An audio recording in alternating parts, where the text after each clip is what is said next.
देखिए, आपका लोग मांग कर रहे हैं भाई आपका एविडेंस में स्टापे लिखवाया जाए। ये सही बात है कि आपका विबंध से एक क्वेश्चन किसी भी मॉडल से बनेगा। तो आपका जो पहला मॉडल विबंध का हम लिखवा रहे हैं, एक एक मॉडल शुरू किया जाए।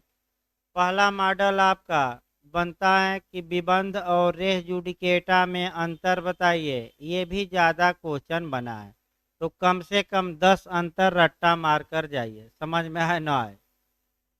दूसरा, वचनात्मक विबंध तथा सरकार, यानी कि प्राइमरी स्टापेल टिप्पणी में बना है।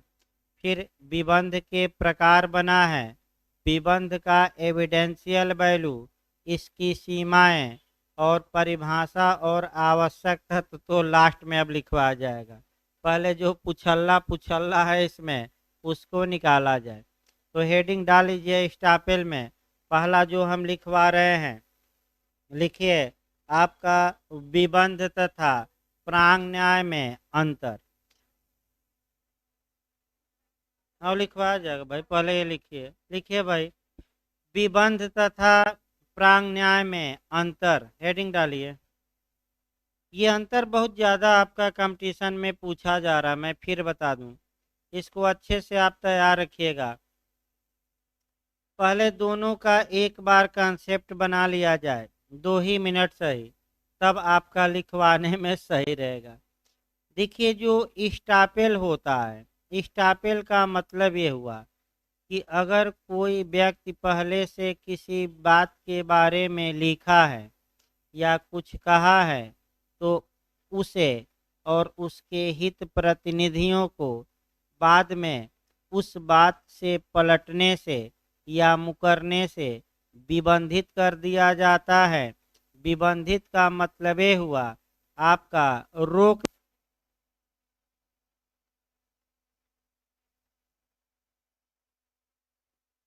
आपका रोक दिया जाता है। जबकि जो रेस जुडिकेटा है वह आपका कह सकते हैं जो उत्पन्न होता है सक्षम न्यायालय के पूर्ववर्ती निर्णय से उत्पन्न होता है। इसमें भी रोका जाता है, लेकिन व्यक्ति को मुकरने से नहीं, बल्कि नया मुकदमा दायर करने से। इसका मतलब ये हुआ कि अगर ए और बी में एक बार किसी विषय को लेकर विवाद उत्पन्न हुआ, उस विवाद पर सुनवाई हुई, सक्षम न्यायालय ने उस विवाद पर फैसला दे दिया, तो ए को और बी को और इनके विधिक प्रतिनिधियों को इस उसी विषय पर नया मुकदमा दायर करने से विबंधित कर दिया जाएगा। ये भी विबंध है, लेकिन ये जो प्रकार है स्टापेल बाय रिकॉर्ड कहा जाता है, अभिलेख द्वारा उत्पन्न विबंध। तो आपका रेस जुडिकेटा भी एक विबंध है, लेकिन विबंध का कौन सा प्रकार, आपका कह सकते हैं स्टापेल बाय रिकॉर्ड, यानी कि जो विबंध सक्षम न्यायालय के निर्णय से उत्पन्न हो उसे स्टापेल बाय रिकॉर्ड कहते हैं। तो कभी काल प्रकार भी पूछा जाता है अलग से, तो प्रकार भी हम अलग से लिखवाएंगे। अब आपका ये आया कि विबंध और प्रांग न्याय में अंतर क्या है, तो लिखिए, है प्रश्न बना लीजिए भाई। कम से कम 8-9 अंतर आपको निकालना है, अच्छे अच्छे लिखिए। आपका पहला अंतर, पहले विबंध लिखे हैं ना, और उसके बाद में प्रांग न्याय चार्ट बना लीजिए। एक लिख लीजिए हेडिंग एक बार आपका उत्तर में कि विबंध और प्रांग न्याय में प्रमुख अंतर निम्नलिखित हैं, ऊपर लिख लेना चाहिए। तब आप चार्ट बना लीजिए, यानी कि विबंध और प्रांग न्याय में तो पहले आप विबंध इधर लिखिएगा और इधर आपका रेस जुडिकेटा यानी कि प्रांग न्याय लिखिएगा, या पूर्व न्याय या रेस जुडिकेटा लिखिए आपका। विबंध पक्षकारों के कार्य से उत्पन्न होता है, पहला अंतर शुरू करिए। विबंध पक्षकारों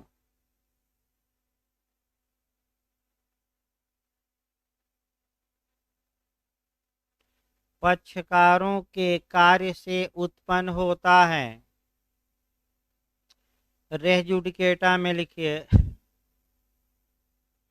प्रांग न्यायालय के निर्णय से उत्पन्न होता है। रेस जुडिकेटा यानी कि प्रांग न्यायालय के निर्णय से उत्पन्न होता है।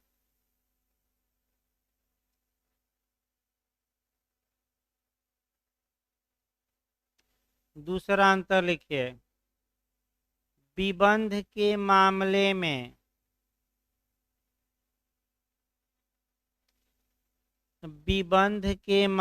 में किसी व्यक्ति को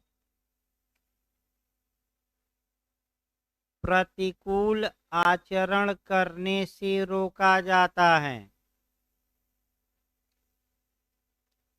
प्रतिकूल आचरण करने से रोका जाता है।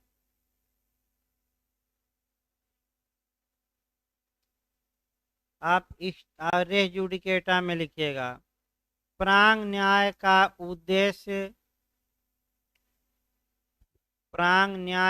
उद्देश्य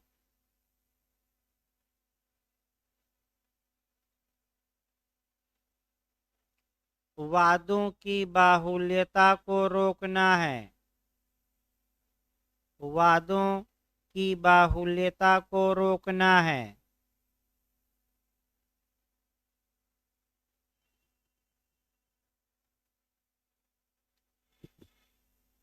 अगला लिखिए अंतर, विबंध केवल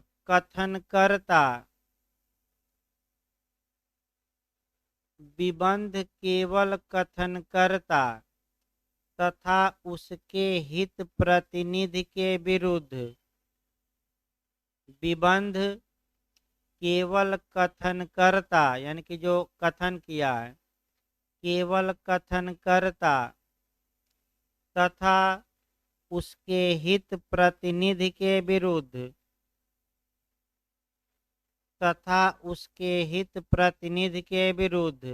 लागू होता है।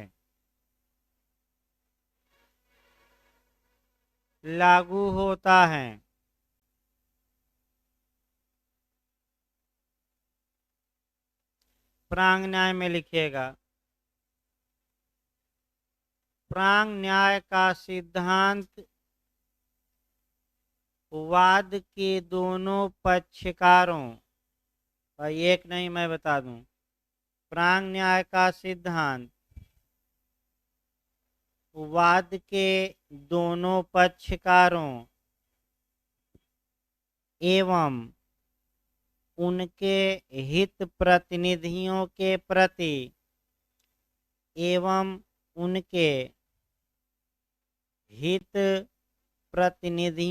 प्रति लागू होता है। हित प्रतिनिधियों के प्रति लागू होता है।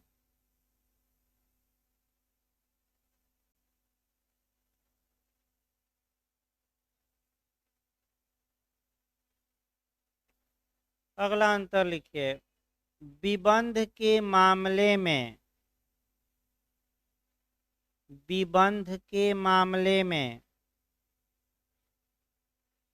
किसी व्यक्ति को मुकरने से रोका जाता है। विबंध के मामले में किसी व्यक्ति को मुकरने से रोका जाता है।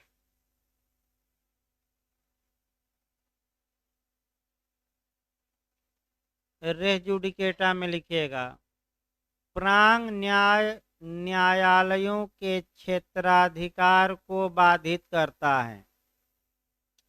प्रांग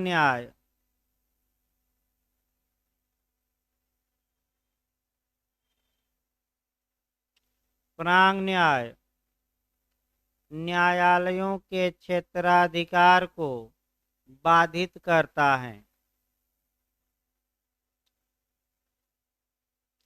अगला लिखिए धारावाहिक, थोड़ा अंतर एक देखिए, पहले ही करना चाहिए था, बाद में लिखवाया जा रहा है।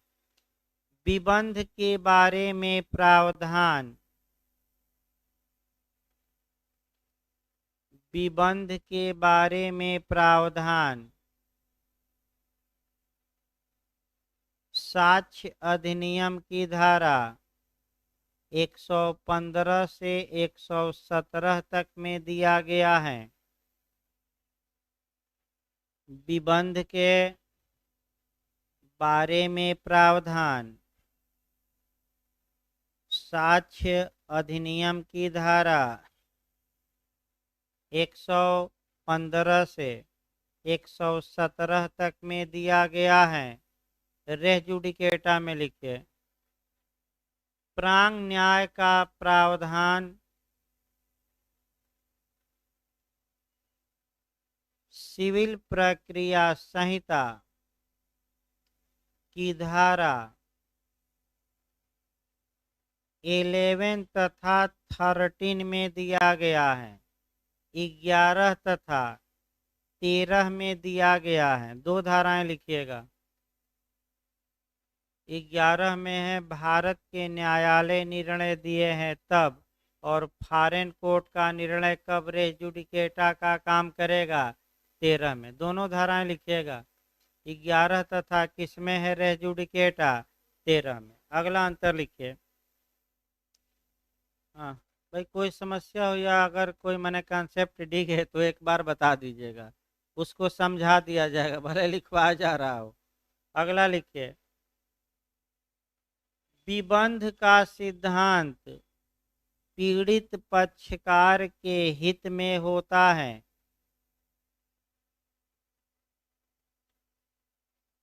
विबंध का सिद्धांत पीड़ित पक्षकार के हित में होता है।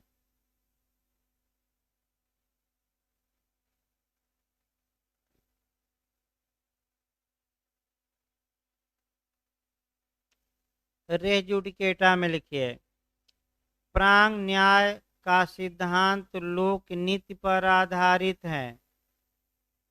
रेस जुडिकेटा या प्रांग न्याय में लिखिएगा प्रांग न्याय का सिद्धांत लोक नीति पर आधारित है, जो राज्य तथा जनता दोनों के व्यापक हित में है। जो राज्य तथा जनता दोनों के व्यापक हित में है।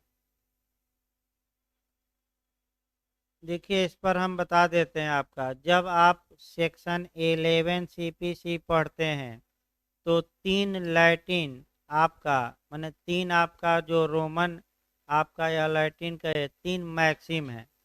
रोमन मैक्सिम आपका, उसमें से पहला मैक्सिम है कि न्यायालय के निर्णय को निश्चायक माना जाना चाहिए। दूसरा है कि राज्य के यह हित में है कि मुकदमेबाजी का क्या हो अंत हो। और तीसरा विश्ववैक्सरी यानी कि किसी व्यक्ति को एक ही वाद हेतु के लिए एक से अधिक बार तंग नहीं किया जाना चाहिए।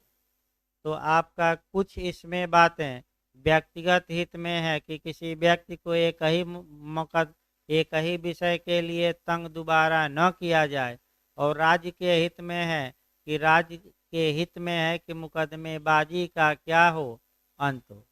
देख रहे हैं कोर्टों की क्या हालात हैं, न्यायालय कम है और मुकदमे क्या हैं, न्यायालय मुकदमों के बोझ से दब गए हैं। और वकील साहब डेट पर डेट, कभी किसी की बकरी मर गई तब हड़ताल, कभी कुछ हो गया तब हड़ताल, त्योहार पड़ गया तो वकील साहब सूचना पट पर लिख दिए कि आज हड़ताल। जो 100-200 किलोमीटर से आ रहा है आपका 500 लगा के, उसका कोई मैंने पूछने वाला नहीं है। और सूचना पट पर लग जाता है बवाल हो गया तब हड़ताल। यानी कि प्रयागराज में अगर देखा जाए तो हमें लगता है कि 6 माह कचहरी चलती है और 6 माह बंद रहती है कि आज कचहरी बंद है, बारिश हो गई तो ये हुआ, तो बकरी मर गई वकील साहब की, तो बारिश के कारण दीवार गिर गई और क्या मर गई, बकरी। यानी कि वही हाल है कि आपका माने अंधेर नगरी चौपट राजा और टके शेर भाजी टके शेर खाजा। तो सुने कि नहीं कहानी आपका झूसी का है, प्रतिष्ठानपुर का।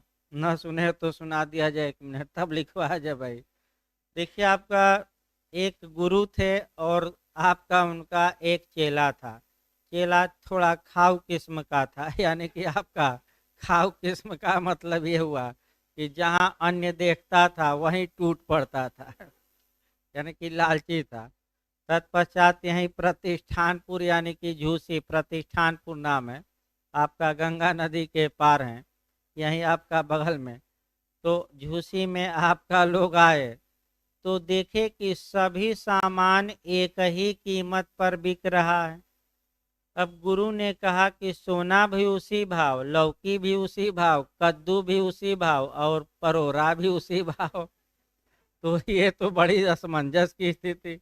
तो चेला कहा कि यही अच्छी जगह है, यहाँ खूब हम खाएंगे और मोटा ताजा क्या हो जाएंगे, हो जाएंगे। गुरु ने कहा कि यहाँ न रुको, क्योंकि यहाँ अंधेर नगरी चौपट राजा और टके शेर हाजी टके शेर खाजा, यानी कि सभी सामानों की कीमत क्या है, बराबर। अतः यहाँ का राजा अंधेर नगरी है और राजा क्या है, मूर्ख है। चौपट राजा मतलब क्या है, मूर्ख है।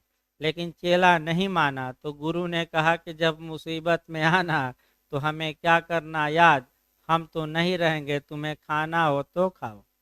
चेला अपना खाने लगा।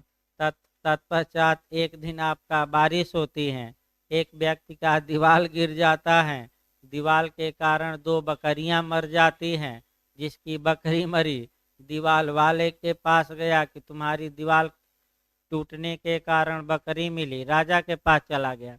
राजा ने कहा कि बुलाइए मालिक को। तो हुआ कि हम तो भाई दीवार क्या करें, मिस्त्री बुलाया था। तो बुलाओ मिस्त्री को, कौन बनाया था।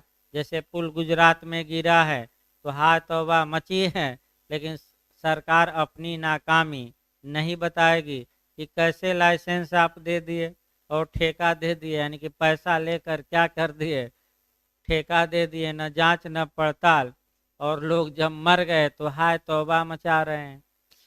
तो अब हुआ कि भाई जो राज मिस्त्री था इसे फांसी पर चढ़ाया जाए, क्योंकि बकरी के मृत्यु के चक्कर में क्या होगा राज मिस्त्री। तो जल्दी जल्दी आपका फंदा तैयार किया गया। जब राज मिस्त्री के गले में फंदा डाला गया तो फंदा बड़ा निकला और गला उसका पतला निकला। तो हुआ कि बकरी मरने के चक्कर में कोई तो फांसी पर चढ़ेगा ही, खोजो जिस जो मोटा ताजा हो।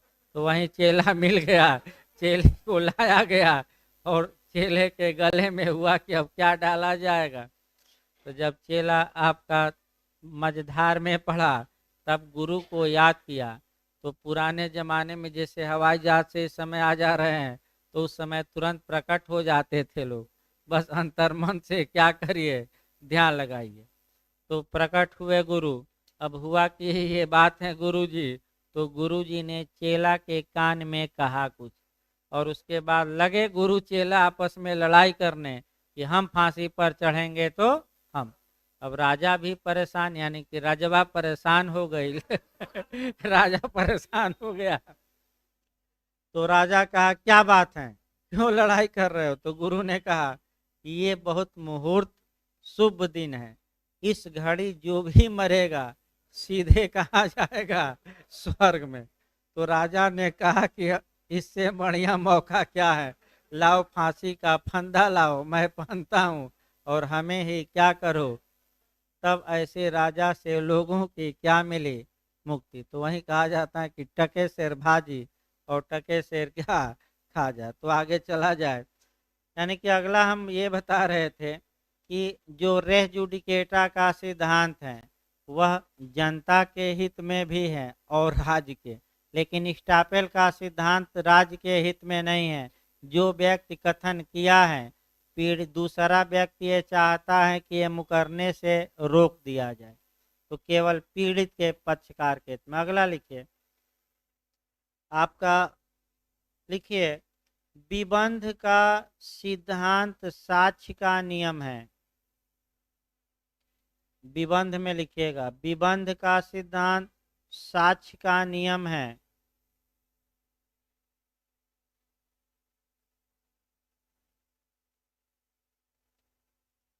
प्रांग न्याय में लिखिएगा, प्रांग न्याय का सिद्धांत प्रक्रिया का नियम है।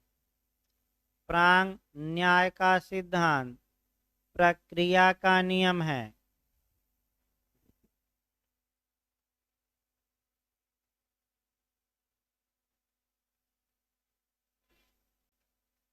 अगला लिखिए, विबंध का क्षेत्र व्यापक है। विबंध का क्षेत्र व्यापक है।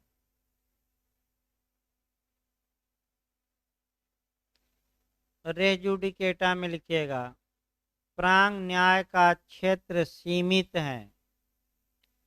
विबंध का क्षेत्र व्यापक है और प्रांग न्याय का क्षेत्र सीमित है। अगला लिखिए आपका स्टापेल में, विबंध के तहत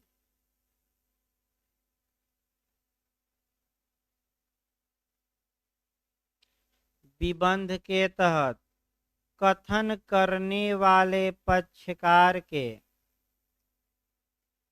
कथन करने वाले पक्षकार के पूर्व कथन को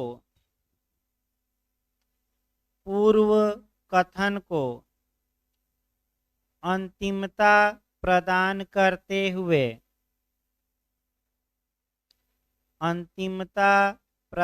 करते हुए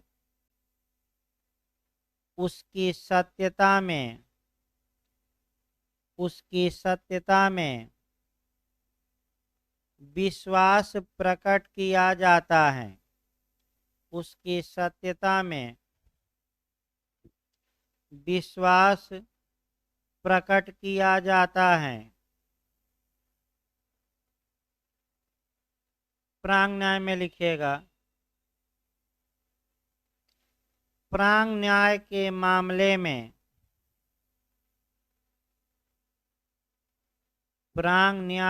मामले में पूर्ववर्ती न्यायालय के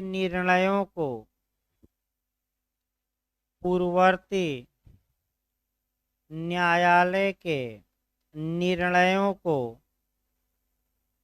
अंतिमता प्रदान करते हुए पूर्ववर्ती न्यायालय के निर्णयों को अंतिमता प्रदान करते हुए उसकी सत्यता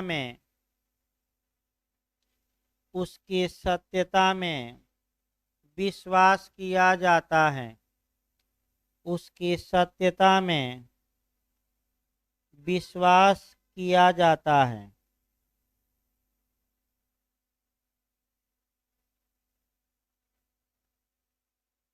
अंतिम अंतर लिखिए, कितना हुआ अंतर?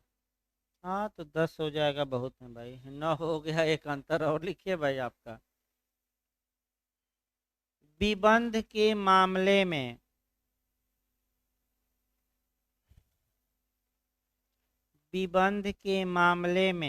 एक व्यक्ति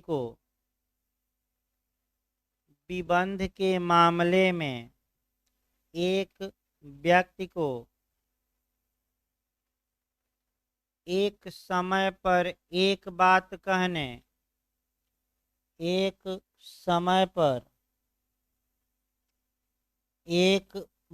कहने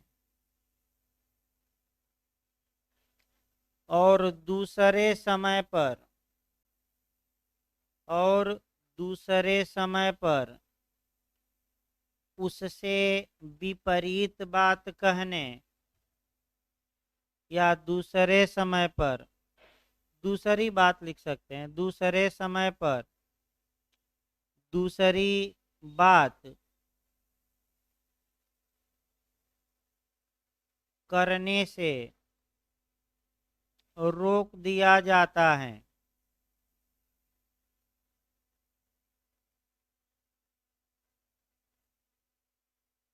रोक दिया जाता है। रेस जुडिकेटा में लिखिए,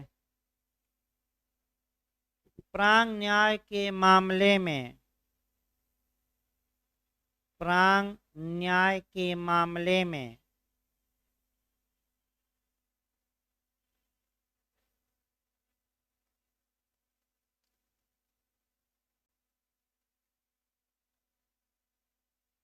पक्षकार को एक ही वादग्रस्त विषय, पक्षकार को एक ही वादग्रस्त विषय पर पुनः मुकदमा करने से, एक ही वादग्रस्त विषय पर पुनः मुकदमा करने से रोक दिया जाता है, पुनः मुकदमा करने से रोक दिया जाता है।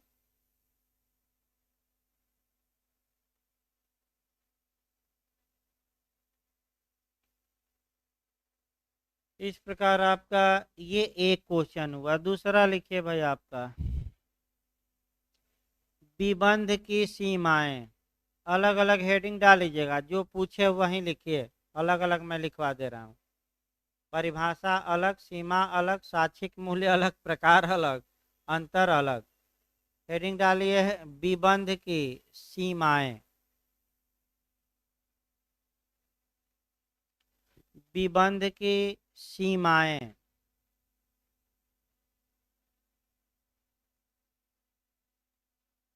लिखिए, विबंध का नियम, विबंध का नियम एक प्रक्रिया का नियम है।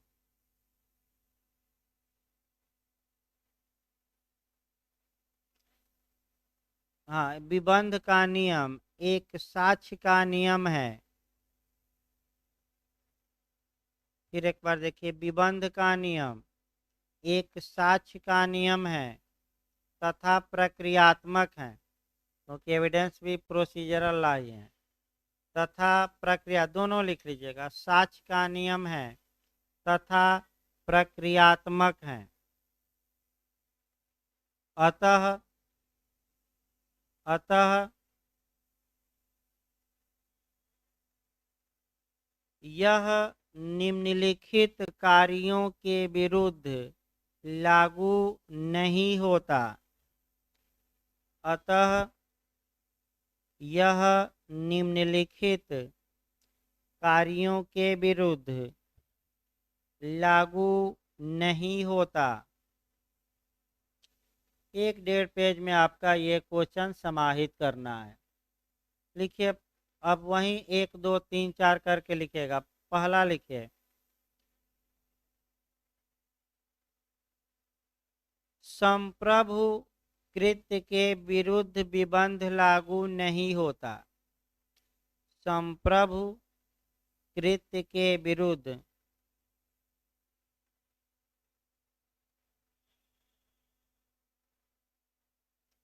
संप्रभु कृत्य के विरुद्ध विबंध लागू नहीं होता।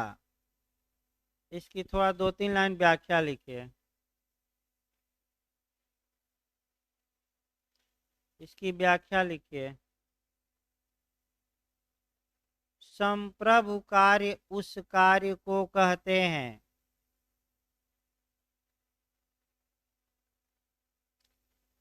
संप्रभु कार्य, कृत्य मने कार्य होता है, संप्रभु कार्य उस कार्य को कहते हैं जो केवल राज्य द्वारा, जो केवल राज्य द्वारा या राज्य के द्वारा प्राधिकृत व्यक्ति द्वारा या राज्य के द्वारा प्राधिकृत व्यक्ति द्वारा किया जा सकता है। ने राज्य ने किसी को अथराइज कर दिया, किया जा सकता है। जैसे एक दो उदाहरण देना पड़ेगा, जैसे राष्ट्र की सुरक्षा, राष्ट्र की सुरक्षा, कामा दीजिए विधि तथा व्यवस्था बनाए रखना, विधि तथा व्यवस्था बनाए रखना। फिर कामा दीजिए न्याय प्रशासन इत्यादि। न्याय प्रशासन, न्यायालय हम आप नहीं चला सकते, केवल कौन चला सकता है? राज्य। न्याय प्रशासन इत्यादि। इनके कार्यों के विरुद्ध विबंध का सिद्धांत लागू नहीं होगा। एक लाइन इसी में और लिखिए, इनके कार्यों के विरुद्ध, इनके कार्यों के विरुद्ध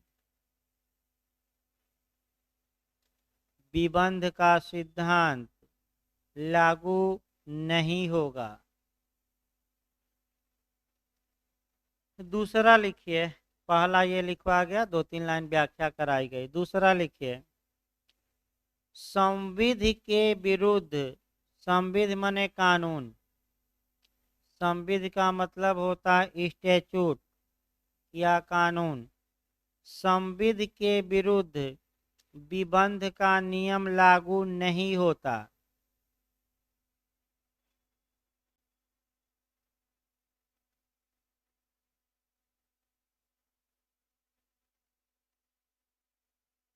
लागू नहीं होता। लिखिए पैराग्राफ चेंज करके, इसमें 3 लाइन। विबंध का सिद्धांत,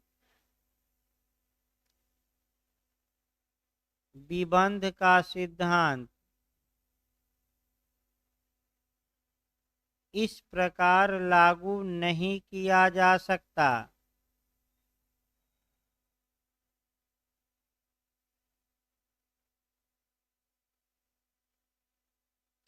इस प्रकार लागू नहीं किया जा सकता कि उसके द्वारा संविधि की शर्तों को हटाया जाए, उसके द्वारा संविधि की शर्तों को हटाया जाए।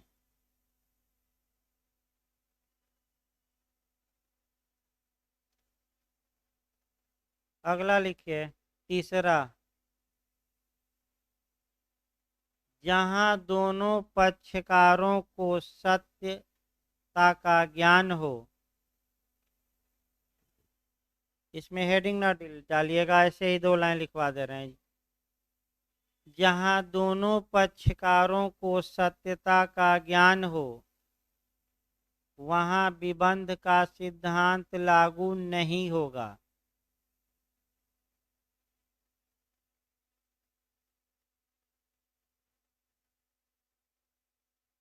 लागू नहीं होगा।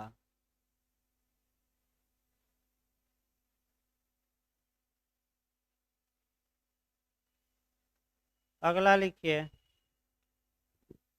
चौथा, अवयस्क के विरुद्ध विबंध का सिद्धांत लागू नहीं होता।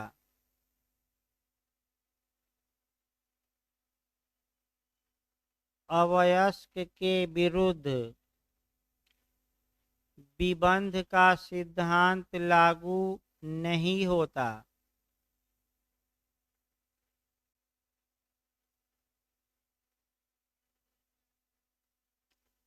ऐसा निर्णय प्रीवी काउंसिल के जस्टिस लॉर्ड नॉर्थ ने, ऐसा निर्णय प्रीवी काउंसिल के न्यायाधीश लॉर्ड नॉर्थ ने मोहरी बीबी बनाम,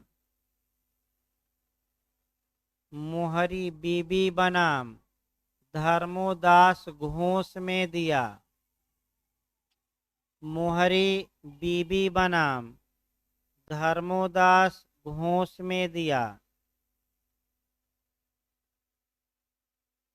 के बाद में दिया लिखिएगा भाई। अगला सीमा लिखिए, विबंध ढाल है तलवार नहीं।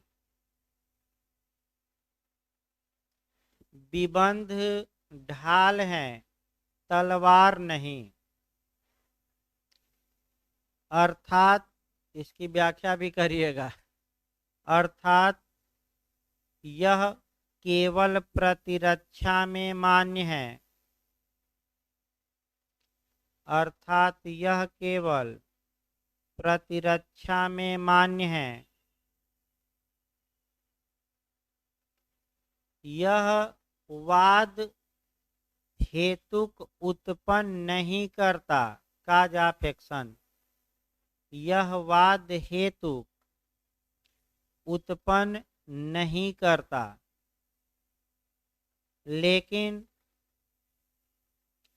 वचनात्मक विबंध इसका अपवाद है। लेकिन वचनात्मक विबंध इसका अपवाद है, जो ढाल और तलवार दोनों है। जो ढाल और तलवार दोनों है।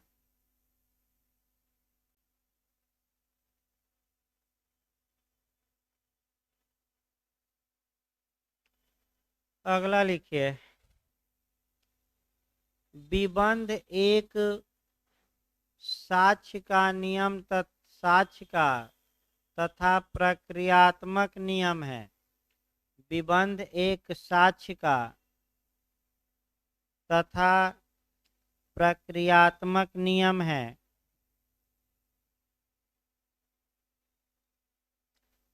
अतः यह किसी सारवान विधि के विपरीत अतः यह किसी सारवान विधि के विपरीत लागू नहीं होगा।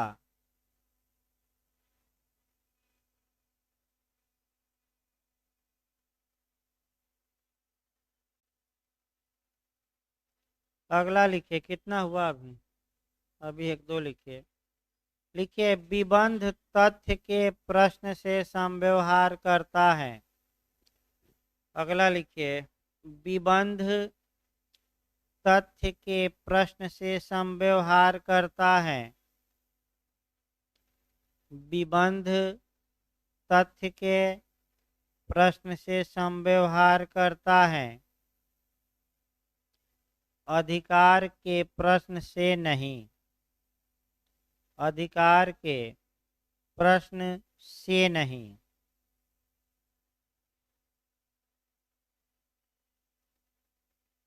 अगला अंतर लिखिए। अगला आपका सीमा लिखिए भाई। यदि व्यपदेशन किसी दस्तावेज में अंतर्विष्ट है। यदि व्यपदेशन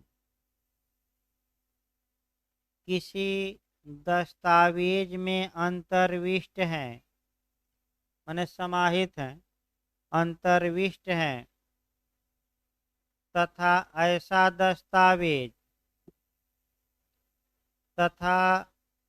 दस्तावेज प्रारंभ से शून्य था, तथा ऐसा दस्तावेज प्रारंभ से शून्य था, तब उससे विबंध का सृजन नहीं होता। तब उससे विबंध का सृजन नहीं होता।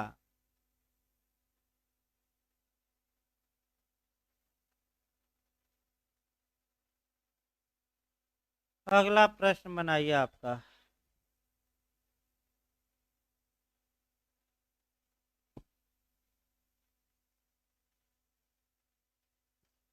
वचनात्मक विबंध तथा सरकार। ये आपका क्वेश्चन वर्तमान समय में ज्यादा पूछा जा रहा है। प्राइमरी स्टापेल तथा सरकार, सरकार गवर्नमेंट, यही एक विबंध है जो सरकार के विरुद्ध भी लागू होता है। इसको आपका जो दूसरी भाषा में पूछा जा सकता है, हो सकता है कि वचनात्मक विबंध न दे, शब्द चेंज करे। कोसाई स्टापेल यानी कि अर्ध विबंध, 3-4 नाम लिखिए।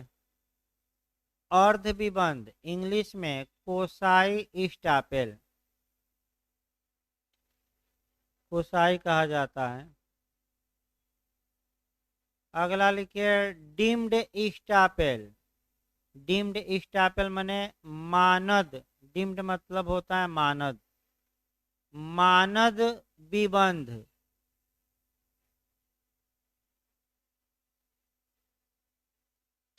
अगला इक्विटेबल स्टापेल, सामयिक विबंध भी नाम है इसका, सामयिक विबंध, इक्विटेबल स्टापेल, इक्विटेबल।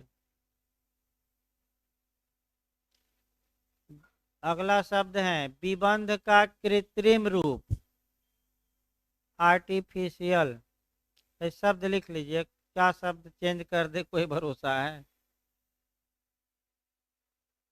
अगला लिखिए विबंध का अर्ध रूप, अर्ध रूप भी दे सकता है, विबंध का अर्ध रूप।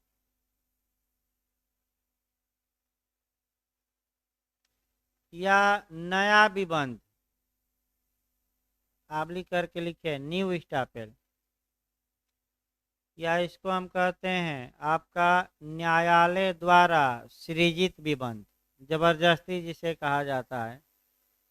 जैसे कि कहीं भी संविधान में बेसिक स्ट्रक्चर जैसे नहीं था संविधान में, तो जबरदस्ती केशवानंद भारती के बाद में सुप्रीम कोर्ट ने कह दिया कि बेसिक स्ट्रक्चर, तो वहीं जबरदस्ती इस विबंध की उत्पत्ति किसने कर दिया, आपका न्यायालय ने। लिखिए इसमें उत्तर लिखिए भाई, इसका चांस 99% रहता है बनने का क्वेश्चन। लिखिए वचनात्मक विबंध की उत्पत्ति, वचनात्मक विबंध की उत्पत्ति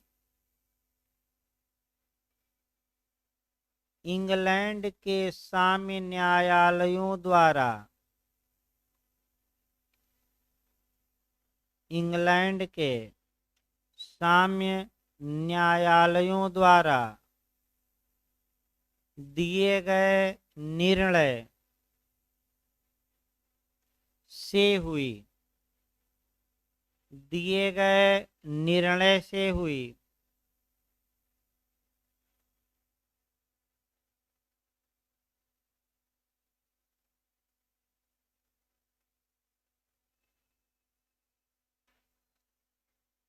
जिसे प्रतिफल के अपवाद के रूप में मान्यता प्रदान की गई, जिसे प्रतिफल के अपवाद के रूप में मान्यता प्रदान की गई।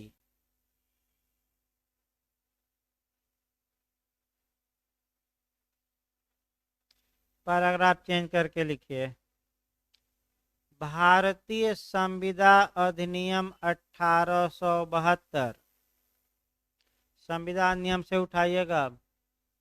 भारतीय संविदा अधिनियम 1872 की धारा 25 में 25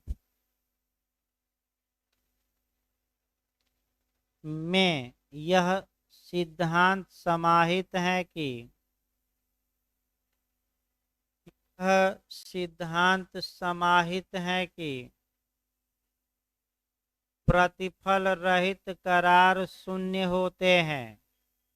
न्यूडम पैक्टम, नंगा करार, प्रतिफल रहित करार शून्य होते हैं, लेकिन वचनात्मक विबंध इसका अपवाद है। लेकिन वचनात्मक विबंध इसका अपवाद है जहाँ की करार में प्रतिफल न होते हुए भी, जहाँ की करार में प्रतिफल न होते हुए भी इसे वैध माना गया है, इसे वैध माना गया है।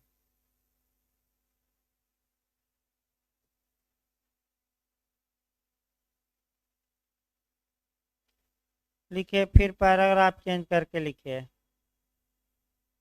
वचनात्मक विबंध के सिद्धांत के अनुसार, अब क्या है वचनात्मक विबंध ये देखना है।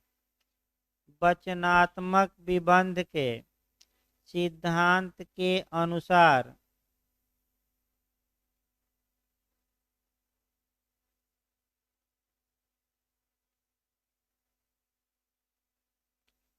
यदि कोई व्यक्ति भविष्य में कुछ किए जाने,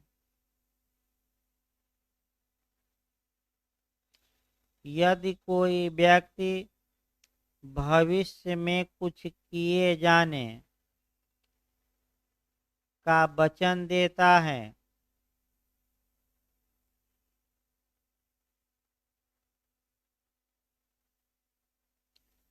तथा दूसरा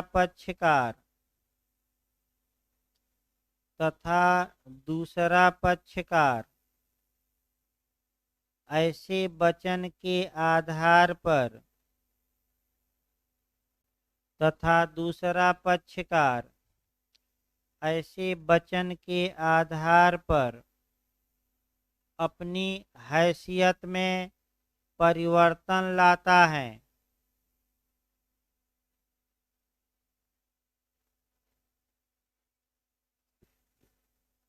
अपनी हैसियत में परिवर्तन लाता है, तब प्रथम पक्षकार को उसके वचन से मुकरने से विबंधित कर दिया जाता है। तब प्रथम पक्षकार को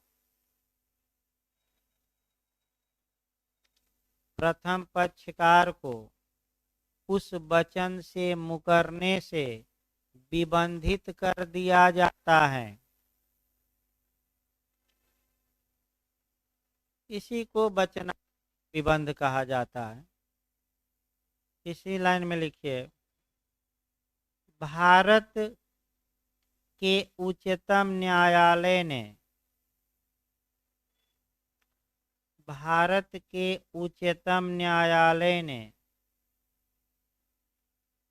भारत में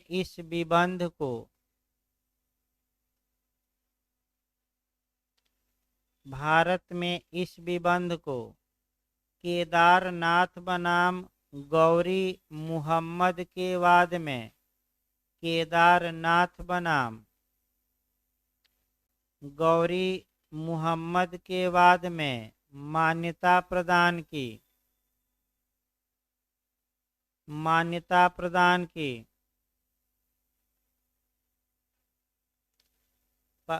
हाँ, गौरी मोहम्मद। पैराग्राफ चेंज करके हेडिंग डालिए,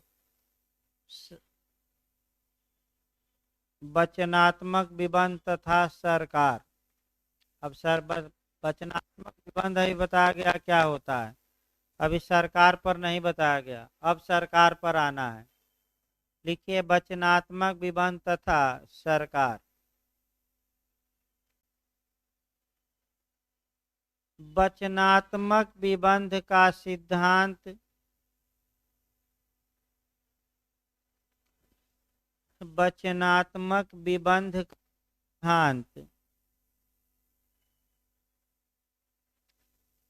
सरकार तथा प्राइवेट व्यक्ति दोनों के विरुद्ध लागू होता है।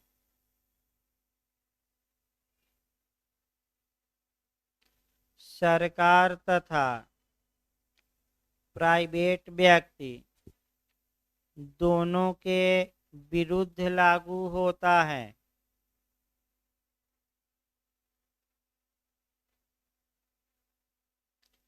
लिखिए इसमें, यदि सरकार ने किसी दूसरे व्यक्ति को यदि सरकार ने किसी दूसरे व्यक्ति को कोई वचन दिया हो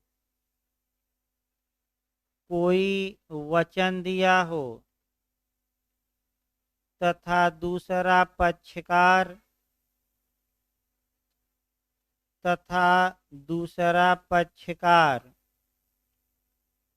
उस वचन पर विश्वास करके तथा दूसरा पक्षकार उस वचन पर विश्वास करके अपनी हैसियत में परिवर्तन लाया हो,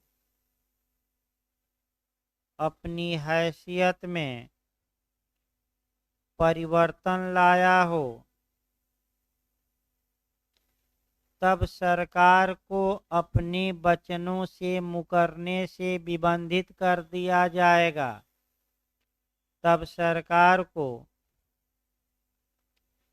अपने वचनों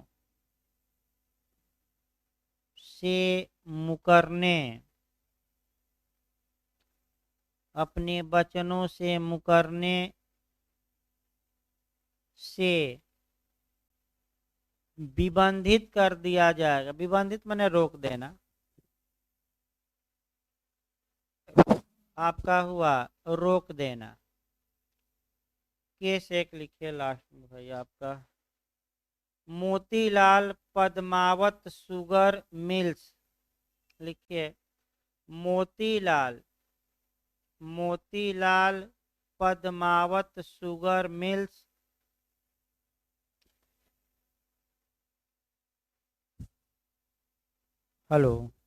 मोतीलाल पद्मावत शुगर मिल्स बनाम उत्तर प्रदेश राज्य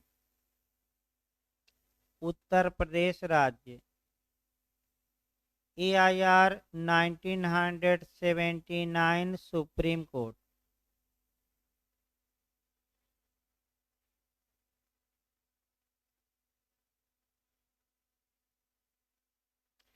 लिखिए निर्णय, AIR 1979 सुप्रीम कोर्ट। लिखिए निर्णय, वचनात्मक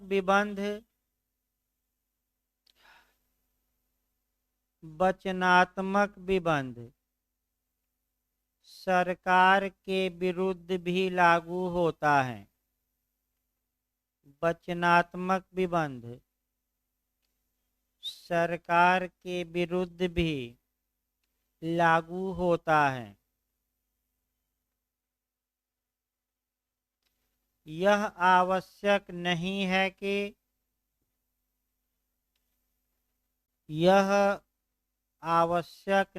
है कि सरकार द्वारा दिए गए वचन पर विश्वास करते हुए यह आवश्यक नहीं है कि सरकार द्वारा दिए गए वचन पर विश्वास करते हुए दूसरे पक्षकार ने क्षति उठाई हो, दूसरे पक्षकार ने क्षति उठाई हो।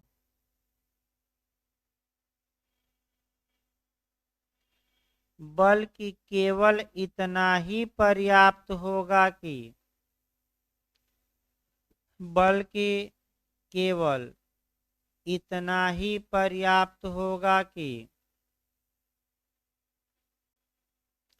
वचन ग्रहीता ने, यानी कि सरकार ने जिसको वचन दिया था, केवल इतना ही पर्याप्त होगा कि वचन ग्रहीता ने सरकार के वचन पर विश्वास करके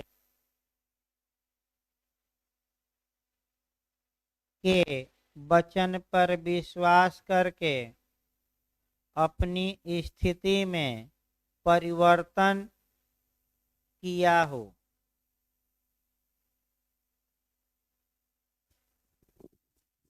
अपनी स्थिति में परिवर्तन कर लिया हो, क्या किया हो।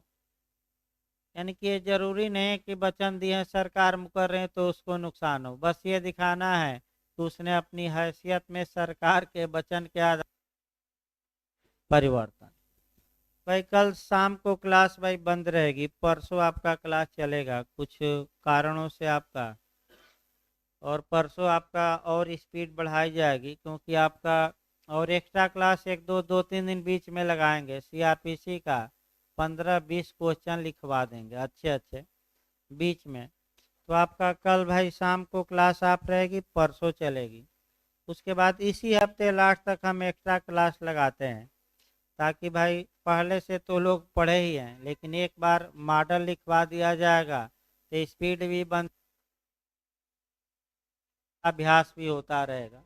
और आपका थोड़ा नए मॉडल से भी इस बार क्वेश्चन लिखवाए जा रहे हैं, वो भी थोड़ा 2-4 नंबर आपको अन्य लोगों से क्या करेगा, बढ़ाएगा। कोरिलेशन भी इस बार हो रहा है, अंतर भी ज़्यादा निकाले जा रहे हैं। तो परसों क्लास चलेगी भाई आपका, कल शाम वाली क्लास